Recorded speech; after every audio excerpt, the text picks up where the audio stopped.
तंत्र विद्या का शिक्षण भाग 2। अंकुर की आत्मा को शमशान में भटकते हुए 3 महीने हो चुके थे।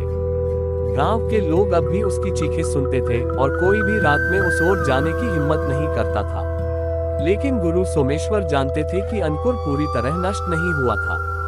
उसकी आत्मा अब भी इस संसार और पाताल लोक के बीच कहीं फंसी हुई थी।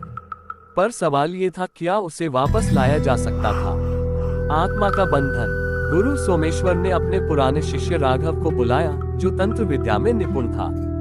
गुरुदेव, अगर अंकुर ने निषिद्ध विद्या का उपयोग किया है तो उसकी आत्मा अब मुक्त नहीं हो सकती, राघव ने चिंतित स्वर में कहा। गुरु बोले, शरीर नष्ट हुआ है लेकिन आत्मा नहीं। हमें उसे मुक्त करना ही होगा, वरना ये शमशान एक जीवित नरक बन जाएगा।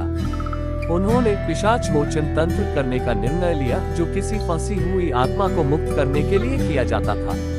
लेकिन यह विधि खतरनाक थी। अगर हम असफल हुए तो अंकुर की आत्मा और भी प्रबल होकर हमारी दुनिया को नष्ट कर सकती है, गुरु ने चेतावनी दी। रात का तांत्रिक अनुष्ठान। अगली अमावस्या की रात गुरु सोमेश्वर और राघव ने शमशान में अनुष्ठान शुरू किया।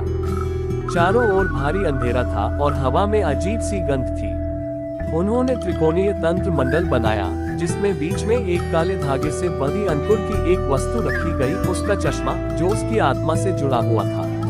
जैसे ही वे मंत्रोच्चार करने लगे, अचानक हवा रुक गई। चारों ओर अजीब सी खामोशी छा गई।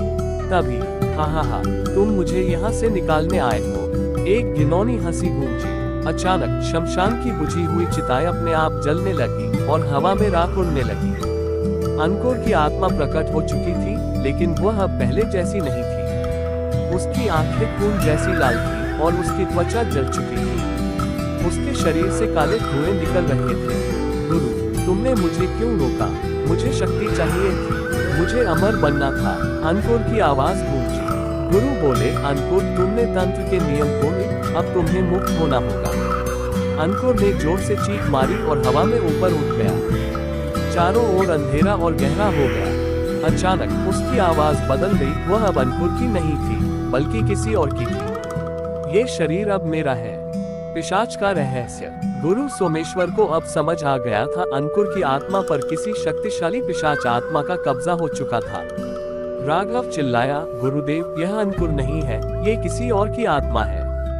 गुरु ने तुरंत अग्नि प्रकट मंत्र का जाप शुरू किया, जिससे चारों ओर एक जलती हुई ऊर्जा फैल गई। लेकिन तब तक बहुत देर हो चुकी थी। अंकुर की आत्मा जमीन से उठी और हवा में गोल गोल घूमने लगी। अचानक वह राघव की ओर झपटी और उसे जोर से पकड़ लिया। अब मैं एक और शरीर लूंगा। राघव की आंखें सफेद पड़ गईं, उसका शरीर अकड़ने लगा। गुरु सोमेश्वर समझ गए कि अब केवल एक ही उपाय बचा था, पिशाच नाशक तंत्र। गुरु ने अंतिम मंत्र पढ़ा, जिससे जलते हुए त्रिशूल की आकृति प्रकट हुई।